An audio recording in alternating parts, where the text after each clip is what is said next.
பன்னீர் எல்லாருக்கும் பிடிக்கும்ல, அந்த பன்னீர் வச்சு மசாலா பன்னீர் எப்படி பண்ணலான்னு பார்க்கலாமா?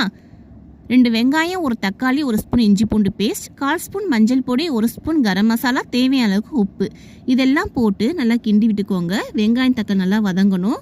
இஞ்சி பூண்டோட பச்சை ஸ்மெல் எல்லாம் போகணும். நல்லா வதங்கினதுக்கப்புறம் காரத்துக்கு தேவையான அளவுக்கு 1 ஸ்பூன் தனி மிளகாய் பொடி போட்டிருக்கேன். இதெல்லாம் மிக்ஸ் பண்ணிவிட்டு மிளகா பொடியோட பச்சை ஸ்மெல்லும் போனதுக்கப்புறம் நம்ம பன்னீர் உதிர்த்தி எடுத்து வச்சுருக்கோம்ல, அதையும் போட்டு நல்லா மிக்ஸ் பண்ணி விட்டுக்கோங்க. நல்லா மிக்ஸ் பண்ணிவிட்டு ஒரு 10 நிமிஷம் அப்படியே விட்டிங்கன்னா சூப்பராக ரெடி ஆகிடும். லாஸ்ட்டாக கருவேப்பிலையும் கொத்தமல்லி தழையும் தூவி எடுத்து சாப்பிட்டு பாருங்கள், செம்ம டேஸ்ட்டாக இருக்கும். இந்த மசாலா பன்னீர் தோசையில் ஸ்டஃப் பண்ணி சாப்பிட்லாம், சப்பாத்தியில் ஸ்டஃப் பண்ணி சாப்பிட்லாம். இட்லி லைட்டாக மாவு போட்டு இட்லி தட்டில் அதுக்கு மேலே ஒரு லேயர் பன்னீர் வச்சு அதுக்கு மேலே கொஞ்சம் மாவு போட்டு அந்தமாரி கூட இட்லி சாப்பிட்லாம். செம்ம டேஸ்ட்டாக இருக்கும். தயிர் சாதம், ரச சாதம், கிள்ளி போட்ட சாம்பார், இது எல்லாத்துக்குமே சூப்பராக இருக்கும். நீங்கள் பல விதமாக இந்த பன்னீர் மசாலாவை யூஸ் பண்ணலாம். நீங்களும் ட்ரை பண்ணி பாருங்கள். தேங்க்யூ.